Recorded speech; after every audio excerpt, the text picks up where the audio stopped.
So I believe we're ready to start our next panel. Thank heavens. I'm so glad we found you, Diane, and you found us. So I'm going to do just a real quick mention and then go right to the speakers because we are a little bit over now. So we have three people coming to give presentations: Diane Havlir from UCSF, Reid, also from UCSF, each of whom can take a minute to introduce themselves during the beginning of their presentation. Also, and Andriy Klepikov from Ukraine. So I think we all have at least 2 out of 3 of you here. And so let's go ahead and start with Diane. Over to you. Great. Thanks, Judy. So hello from San Francisco. I am a practicing physician and researcher at University of California in San Francisco. And in the 1980s, I was a young doctor on the front lines when AIDS exploded in our city. I found my calling. I've worked in HIV care and research and then on strategies to deliver antiretroviral therapy globally. SEARCH is a multi-disease collaboration I co-founded with Moses Kamya from Makerere University, Uganda, and Maya Peterson from University of California, Berkeley. Our mission is to test bold population-level interventions to end AIDS and improve community health.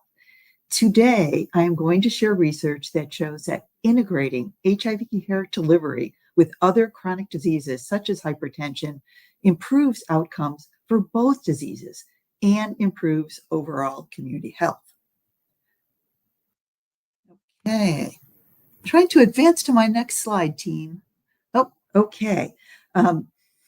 You've probably heard already that antiretroviral treatment, ART, is one of the greatest advances in modern medicine. It transforms HIV from uniformly fatal disease to a chronic disease where people can have a normal life expectancy. It's also a 2-for-1. When people receive treatment for HIV, the levels of HIV are reduced in their blood, and it prevents forward transmission. So my story begins with the question when we started SEARCH. Now, at this time, globally, only about a third of people even who were living with HIV even knew they were living with HIV. And among these individuals, only about 30% were receiving treatment, and treatment costs about $30,000 per year in US dollars. So our question was the following: what is the optimal strategy to implement ART in a generalized epidemic when rates in a population are as high as 30% in rural African settings?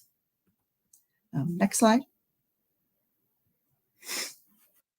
So let's rewind to 2010.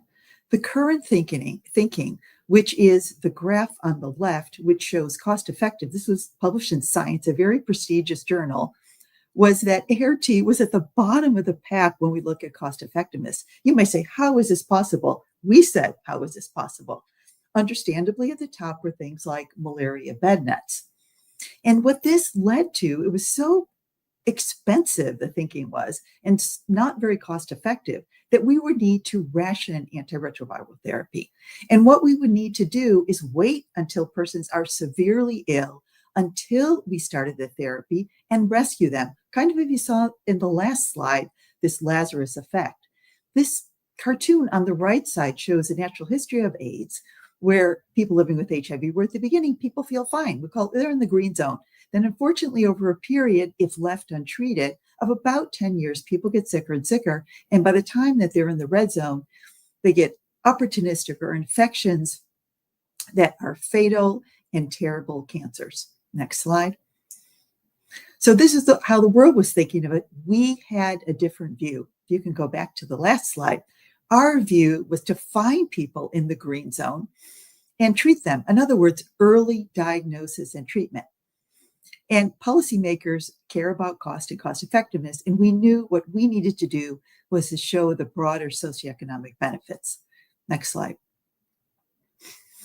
So what we did was we did formative research work, and we met with the community, and we developed our SEARCH model, which had 2 important components. First of all, it was patient-centered. We needed to do training of our providers and staff, how to treat patients with respect. We needed systems that were low barrier, and we needed to explain medical concepts to people in very simple terms. People needed to understand, when I feel perfectly fine, why is it that I need to take a pill a day? And what I'm going to talk more about today is another component of the SEARCH intervention, and that was instead of keeping HIV separate and putting it in a silo from the community's perspective, they wanted us to offer HIV as a package. They didn't want us to put up signs that said, get your HIV testing here. This is the HIV treatment clinic, because that in itself created stigma. And this makes complete sense. So they shared with us the diseases that they wanted to see if we could also offer, which included diseases such as screening for high blood pressure, screening for diabetes, and screening for malaria. So we piloted this approach in community health campaigns where they were very community facing. You could just walk up and get testing. And this was highly successful. It really worked and people liked it. So next slide. Then what we did next was we tested this model on a population level. We randomized 32 communities of about 10,000 persons each in rural settings where we work, where less than 10% of people have electricity. The roads, it's just hard to get from place to place, to either receive treatment as per the guidelines, which was to wait until people got ill, or to find people early in disease and treat them and offer this treatment in a patient-centered way with a multi-disease approach. And then we measured at 3 years what happened in terms of HIV, their levels of viral load, and what happened in terms of other health metrics, such as tuberculosis, such as high blood pressure. Next slide. So this is what we found. It really worked. And this graph up on the upper left, the number 1, shows that among people who were receiving ART, they achieved very high levels of viral suppression. And this was at 2 years. And these results were published, over 8 years ago. And these results were much better, actually, what we were seeing here in the United States. Secondly, we saw a 28% reduction in deaths associated with people living with HIV. We saw a 50% reduction in mother-child transmission and a 60% reduction in tuberculosis, the leading cause of death in people living with HIV globally. Next slide. So let's take a look at what our integrated HIV care model could achieve. Overall, on a population level, we improved hypertension control by nearly 20%. And if we just looked, and we were surprised but delighted to see these findings, if we just looked at people who had hypertension, regardless of whether if they had HIV or not, overall mortality was reduced by 21% with this intervention compared to the standard of care conditions. Next slide. So, as mentioned, policymakers care about cost and socioeconomic outcomes. What we were able to show in the study is that persons living with HIV in the intervention compared to the control communities had higher employment. They had less healthcare expenditures because they were feeling well. And because they had more income, they had higher rates of primary school completion for their children. They were able to pay the school fees. And integrating hypertension into these new chronic care clinics for HIV had very small marginal costs, only up to 2 to 4% higher. And an economist from University College London said this about our results. These data provide new and important evidence about the economic benefits of investing in universal HIV test and treatment, extending foundational science in discussions of treatment as prevention. Next slide. So a summary of our Search 1.0 study, that Search and other pivotal trials led to the global change in HIV treatment guidelines to treat all persons living with HIV from the start of infection. Find people in the green zone and treat them. That the integrated HIV hypertension model reduced the stigma for HIV, leading to increased HIV and hypertension testing and care. The Search intervention improved hypertension control and reduced mortality among persons with hypertension. This integrated chronic care model worked, and there was small cost to leverage the existing infrastructure. However, there were large gaps that remained in both HIV and hypertension cascades. Next slide. This then led to Search 2.0. What we realized as we were working closely with governments and ministries of health, as we do, is that our community health campaigns were not scalable. What we needed to do was to leverage existing infrastructure in the countries. So what we're doing in Search 2.0 is we're leveraging community health workers, which are already sponsored by the government, deploying a multi-disease model. And to offset the increased really workload in what the community health workers are doing, to create efficiency, we've incorporated digital and telehealth. Next slide. So we conducted a series of pilots for HIV and hypertension. I want to share with you what we found in one of the pilots that we did for hypertension.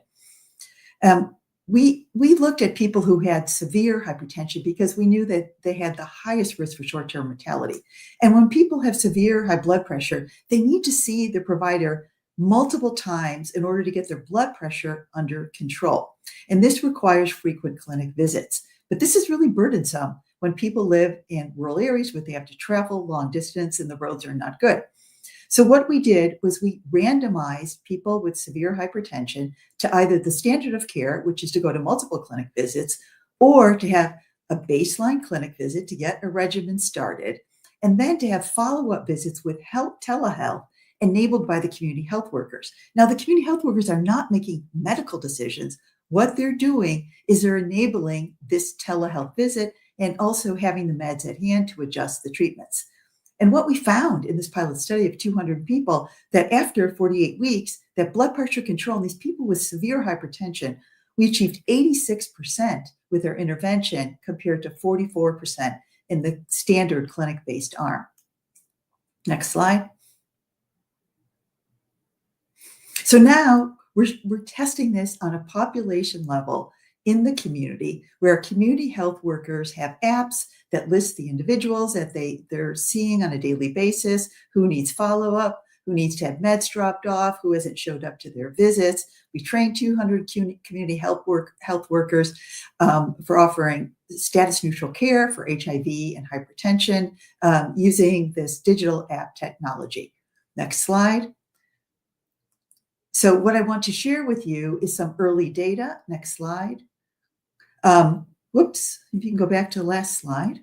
Oh, not sure why this is not showing, but what we've seen with this in large improvements in blood pressure control after 1 year of follow-up among these persons who are receiving this intervention.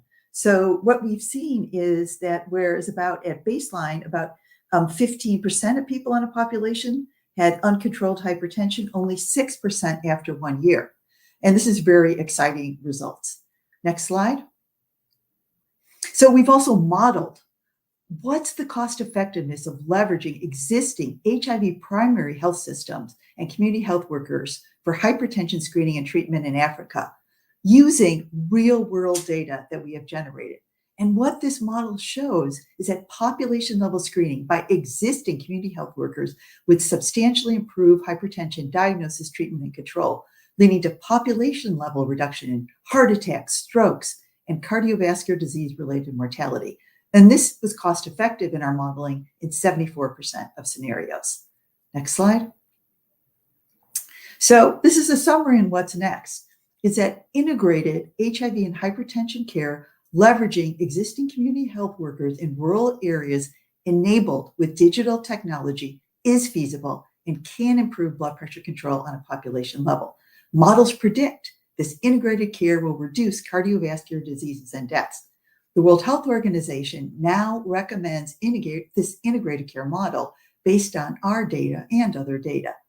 Our next step is to integrate new biomedical products like long-acting cabotegravir, lenacapavir, and other diseases such as diabetes, and utilize AI and ML with the new DigiCare model that we have developed. And I'd just like to say that these chronic care systems spawn from HIV investments will be one of the high impact legacies in global health of the HIV response. So next slide. In conclusion, our mission is possible. We are on a path to end AIDS and improve community health. The search approach is to generate evidence for policy change, and research investments are absolutely critical to this effort. I certainly would like to acknowledge all the, next slide, all the community members, all of my fellow investigators, all of the governments that we work with, and importantly, our research sponsors. And I would just like to finally say that our research is on life support. And when our research is on life support, that means progress is on life support. That means our community is on life support. And we need your support for investment in HIV and global research. Look what we can do together. Thank you. Oh, Diane, that was just so excellent. I never get tired of hearing about search. Because we are running a little bit over time, I hope you'll be okay with us not taking questions for now. You could look at the chat and see. I haven't seen much come in because I think people are just catching up. But I just wanted to summarize how important what Diane has presented is with the search team and the project that, as you could tell, is just incredibly robust, being this wonderful example of integrated research, integrated care and services, very community-based and informed and infused and relevant, leveraging HIV science and resources and infrastructure built with HIV support, and this bidirectionality that I think Diane mentioned or said about, the U.S. can educate other places about our experiences and what we know, but we also can be educated by everyone else around the world. And so we are learning a lot about HIV and tuberculosis and hypertension and everything from people in the countries in which search is operating, for example. So that bidirectionality is something that I think we want to see a lot more of. So thank you again, Diane. I don't know if we have our little clappies going on anymore, but yeah, I'm sure you join me in applauding Diane in your turn. Yay! For that excellent work. And see if you can hang out a little bit, Diane. We'll see where we are. But I'm going to go ahead and move right to Mike Reid because, again, as I say, we're trying to make up for some lost time. And Mike, I'll let you introduce yourself briefly and then launch right into the topic du jour of AI and HIV. Yeah, thanks, Judy. Good evening, good morning. Lovely to be with you. Mike Reid, I'm an associate professor at UCSF, where I work as an infectious disease doc and a health policy researcher. I also spend some of my time, and I'm currently based in Washington, D.C., where I work as chief science officer for PEPFAR, which is the President's Emergency Plan for AIDS Relief. But I have the distinct pleasure, first of all, of following after Diane and her amazing summary of the brilliant work that the search team are doing, but also an opportunity to share with you something slightly different, which is a preview of the work of a Lancet commission on AI and HIV. I intend to give you a summary of that and highlight for you why it's so important. Before I begin, maybe I'll just zoom out. And as I think many of you are clearly aware, the global HIV response is entering a new era.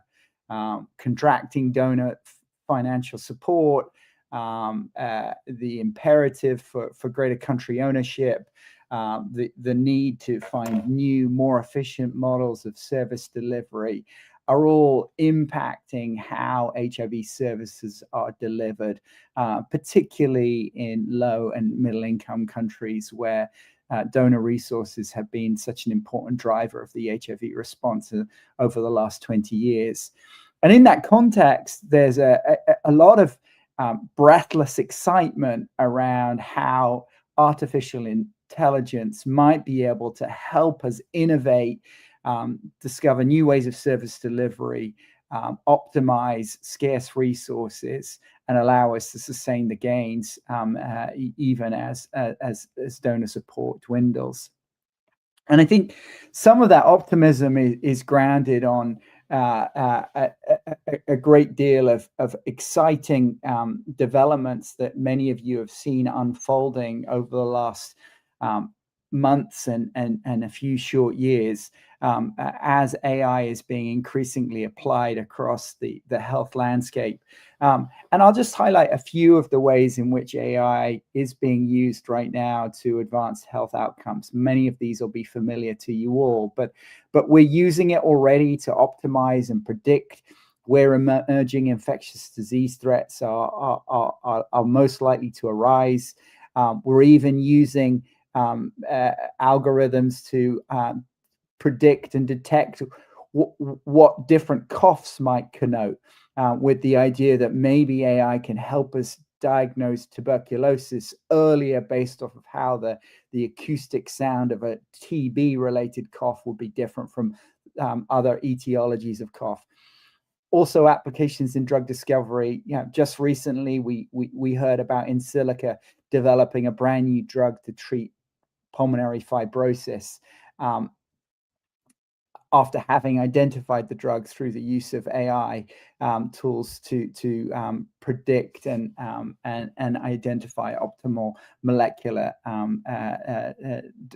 design. There are many other examples that I could give across the health landscape, how AI is helping us advance clinical trial design, optimizing how we engage with patients, ensuring that we're able to deliver empathic care to those in greatest need. The list of ways AI is being used are truly myriad. And in the HIV space, this is certainly true. And I'll just give you two examples here. In Nigeria right now, there's a WhatsApp-based conversational agent that is being rolled out by Georgetown University to optimize and support individuals who are living with TB and HIV, answering all of their questions, helping those individuals to stay on treatment, using a standard large language model that is embedded in WhatsApp to support their service delivery efforts. Another example, using machine learning tools in Kenya. The team from Palladium have developed an algorithm that will allow them to predict and anticipate who is most likely to drop out of care, where interruption in treatment is likely to have the biggest deleterious impact, and prevent it. And these kinds of machine learning algorithms are actually validated and being used in a number of settings across donor-supported programs in sub-Saharan Africa, and are proving to be efficacious ways of supporting those individuals at greatest risk of dropping out of care. So just a couple of examples here of how AI is already changing the landscape of HIV services. I wanted to include another example here from Auerbach. Auerbach is a development tech organization based out of Seattle and Johannesburg that has been using an Omni platform, which incorporates a number of different large language models to support service delivery, particularly amongst adolescent girls and young women. Their tool enables or optimizes demand generation amongst those at greatest risk for HIV, provides lifestyle advice to those individuals in a culturally relevant and approachable style, and then also uses computer vision to facilitate interpretation of home self HIV testing, and based off of the interpretation of that result, navigate individuals to HIV prevention services if the test is negative, or to HIV treatment services if the test turns positive. And that front end AI tool is supported by a back-end infrastructure where clinicians are able to identify those individuals who really need support early, and can triage where resources are allocated to support those at greatest need for prevention or treatment services, etc. This is a pilot intervention, but I think tools like this are going to rapidly scale in settings where resources are constrained.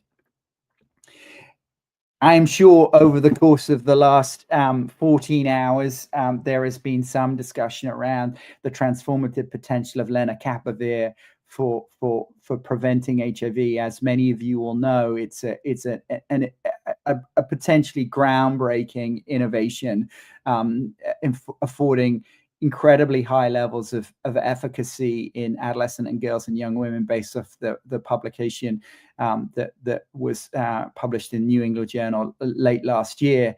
And there is a great deal of excitement around the imminent rollout of lenacapavir in sub-Saharan Africa with funding from PEPFAR and Global Fund. But there are also really important questions that need to be asked about how do we scale a resource that is fairly expensive in settings with limited additional budgets. And many people are asking the question, can AI optimize allocation of lenacapavir in those settings? I think the answer here is not right now. At least based off of available data that we have at hand, the best predictive tools for determining where prevention resources should be allocated are pretty crude. And I've included on the right of your screen a publication in JAS that really makes this point that we don't have really great risk tools or algorithms as of right now to predict where HIV incidence is highest and where biomedical innovations should be targeted. And that begs the question, when and how should AI be used? Is it the silver bullet that will allow us to take things like Len to scale, or do we need to think more cogently and with some more consideration as to how we use AI to advance the prevention and treatment goals? I think the other thing to highlight about AI is that whilst it has potential, the climate implications of scaling AI tools are unappreciated, but probably will disadvantage or impact low and middle income countries to a far greater extent than high income countries. We know that even just training large language model consumes large amounts of energy and leads to vast amounts of carbon dioxide emission. And data centers for processing LLMs require large amounts of water for cooling and considerable amounts of electricity are consumed in the use of day-to-day AI tools. All of that begs the question, what are the implications of scaling AI and HIV programs in LMICs in low and middle income countries, not just in terms of the clinical or the epidemiological consequences, but also in terms of the climate-related implications. And I think here I would just summarize that, yes, AI for sure has an incredibly important and exciting role to play in the future of the HIV response. I think AI tools will allow us to optimize scarce resources, will allow us to prioritize scarce resources to those populations at greatest need. And as I alluded to earlier, potentially will allow us to innovate, to discover new drugs, new ways of service delivery much more quickly than we have been able to in the past. But I'll also highlight here that AI will not replace funding that is contracting. AI will not replace healthcare workers who have been laid off because of scarcity of donor resources, and it won't replace bad data systems, particularly when and that is particularly important when the algorithms that are being used are based off of poor data. And so in that context, I am part of the Lancet Global Health Commission on AI and HIV, where we're really trying to ask the best questions about how do we responsibly scale AI to advance towards ending HIV as a global health threat, and what steps should we be taking now to ensure that scale up of AI is done responsibly with appropriate oversight and community engagement. So 6 months ago, the commission was launched. It includes leadership from donor agencies, clinical and scientific experts, as well as stakeholders who come from ministries of health and have expertise in governance. We recognize that the role of communities is pivotal to how artificial intelligence is used in AI programs, and so they are a key element of our commission. And that one of the co-chairs of the commission, Steve Letsiki, is a prominent HIV activist and politician in South Africa, where she serves as deputy minister for women's health and people living with disabilities. And so as we think to the future of the commission and the key elements that it will focus on, we're interested in, first of all, describing what are the priority use cases for AI across the HIV programming. Can we model out specifically where AI will have maximal impact, and where our existing tools, our existing AI tools will get us, and what we need in terms of a future AI tool that will really allow us to close the gaps in programs as much as is possible. So, for example, going back to the lenacapavir example, I think the consensus is that large language models at this present moment will not allow us to allocate len with the specificity we need to ensure that each dose gets to the women of, or the individuals of highest need. But maybe with more precision, AI could advance the use of len more expeditiously, and hopefully modeling will inform that. It's also critical that as we scale AI, that we invest in the necessary governance and regulatory infrastructure. And in many settings where HIV is highest burden, that infrastructure is lacking right now. So a key output from this commission is to identify what are the regulatory needs and how can we support building that infrastructure to support the responsible use of AI. AI use is entirely based off of the data that the algorithms use, right? And those zeros and ones are individual people's data. And as a consequence, as we think about the application of AI in HIV programs, it's critical that community voices are heard, and that as their data is used to inform these algorithms, that they're part of that process. I'll just say, in addition, there is a real important imperative that as AI is used and as donors invest their resources, they do so around a shared set of common principles. And so the goal of this commission is to ensure that that set of principles can be clarified and shared widely. So I won't spend any time on this except to say that at the HIV conference in Rio later this year, we hope to share with the wider HIV community what some of the recommendations of the Commission are, how it's necessary that moving forward AI is informed by community perspectives, that there is a unified set of donor investment priorities, but also that we have a common shared research agenda so that as AI is taken to scale, that we're applying rigorous implementation science to its rollout, so that as lessons are learned in one setting, they can be applied elsewhere. I think that's my last slide. Happy to take questions, but I yield the floor back to you, Judy.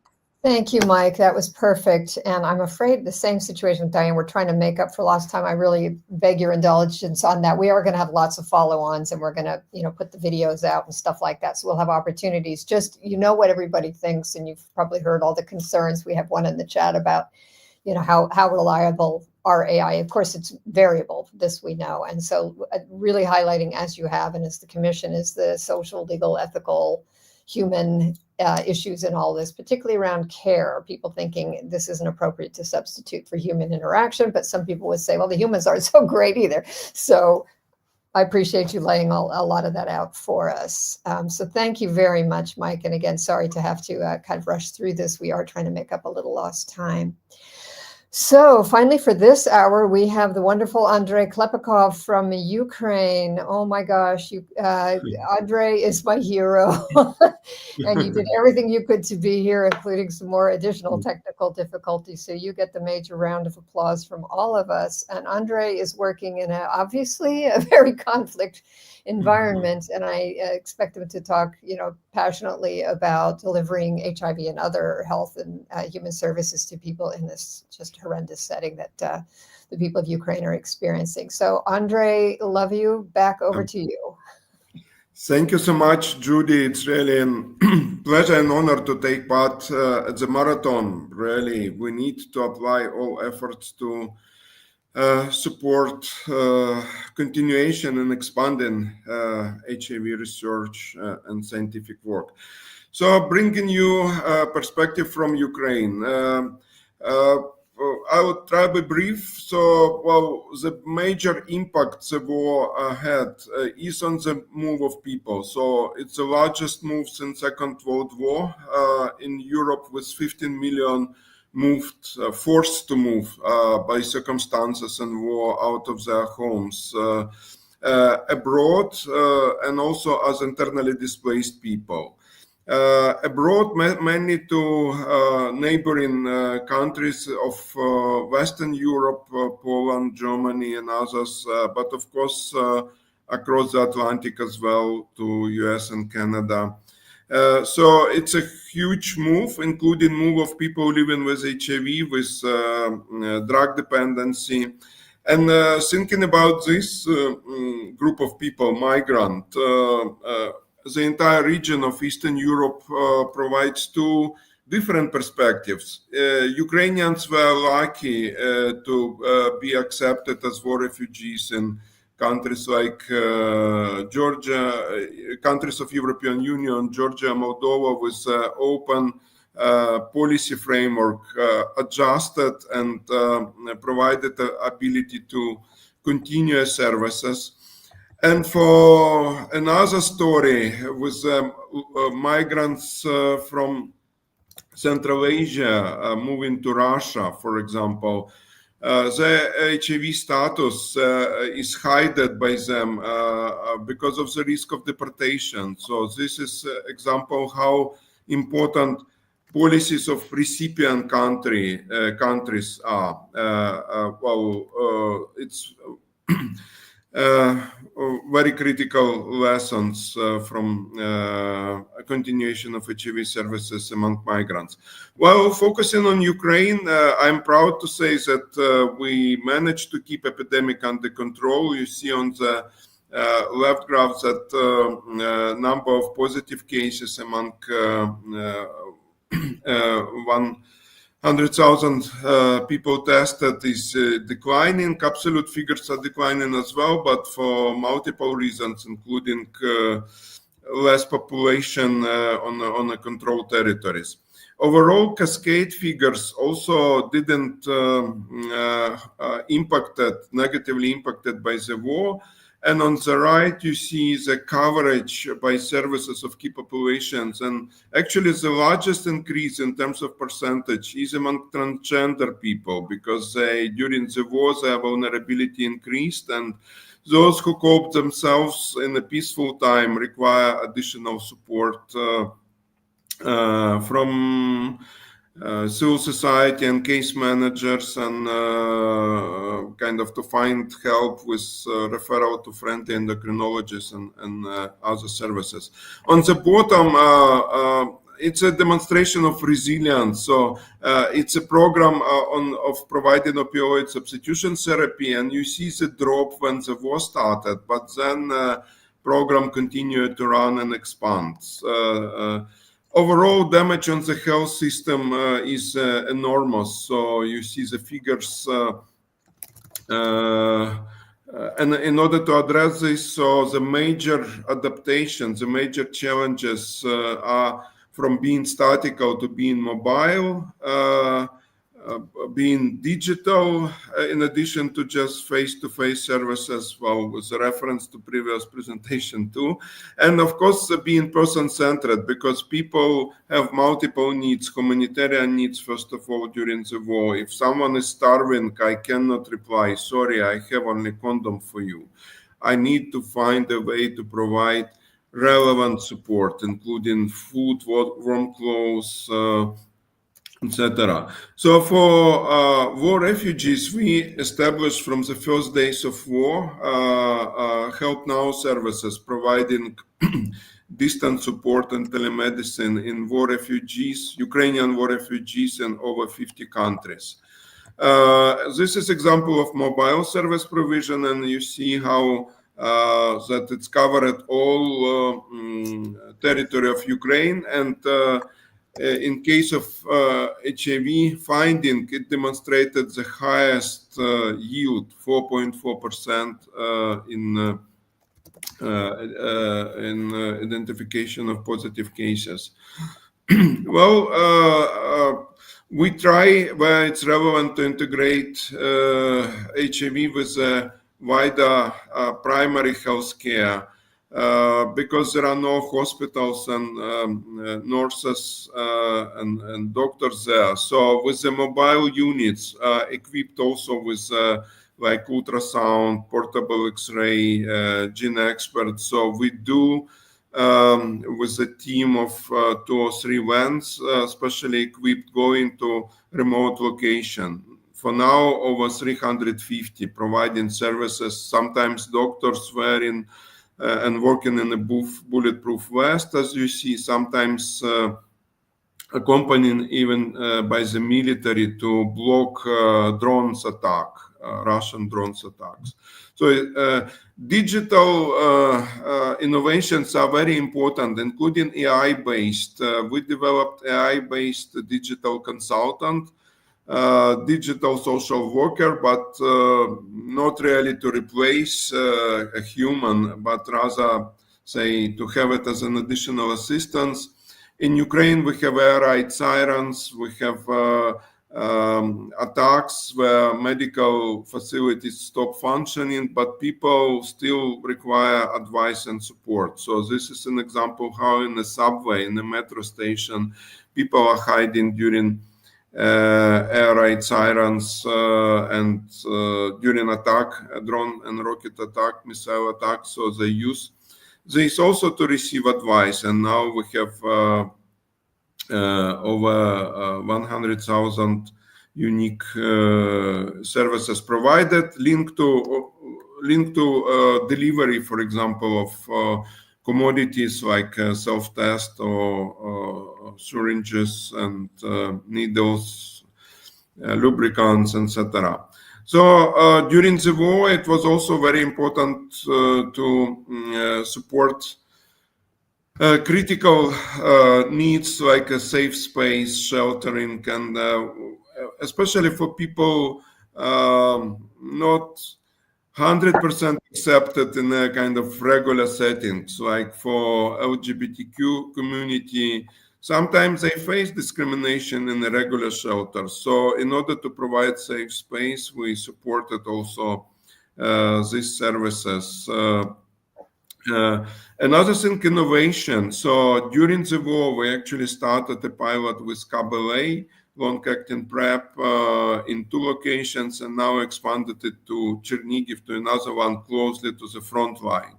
So it's actually a great opportunity. It's not a luxury shifting to KBLA, to long-actings overall, but it's a very viable solution during the war.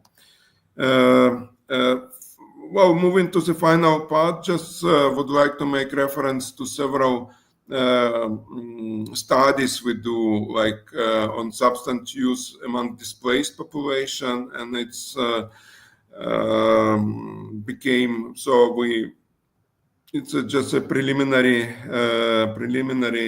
information, but we see how risky behavior, that internally displaced people practicing risky behavior among not only increase in use of substance, but also risking overdose and unsafe practices. So it just reminds how critical it is to extend harm reduction program and other services for key populations. And also overall work among internally displaced people. Another area is also about mental health, a study about mental health disorders among internally displaced women. And we again see that it's mental health. This is an issue people also try to cope with the drug use. So it's very important to address these things holistically and take into account of all life circumstances, which were not so significant in a peaceful time. So with this, I'm moving to my final slide just to conclude that it's actually, I'm proud that during the war, this 3.5 years of full-scale invasion, we managing to keep epidemic under control. And this is a great example of resilience, agility.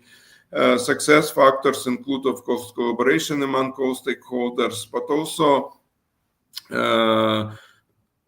also agility and access to innovation. Of course, looking forward, it's so critical to address other things like mental health during the rebuilding, which we shouldn't wait till the end of the war, but rebuilding for people, for human beings, should start now. And access to innovation such as lenacapavir will be also critical in the successful health and HIV in particular interventions. Thank you so much. Well, Andriy, that was fantastic, and really, really appreciate you being here. I think we all have so much to learn about how to be, as you said, agile, nimble, and all that. And whatever we're dealing with is not what you're dealing with. So we have major funding cuts. We've got a lot of political crises on our hand, but we're not getting yet bombed and worrying about that every day. The one thing I wonder about is how you're taking care of your own and all of your coworkers' mental health during all of this. I know that's a kind of a crazy question to ask this late, but that's a big part of what you have to do, is look after for yourselves at the same time as you're providing all these services for everybody else. So thank you so much. Yeah, thank you. I'm all choked up. Thank you so much for being here. I don't know if there's things in the chat if you want to have a look and reply to anybody, and we will continue the conversation. Good luck to you and everybody in Ukraine, and our hearts and thoughts are with you, and we will be in touch soon.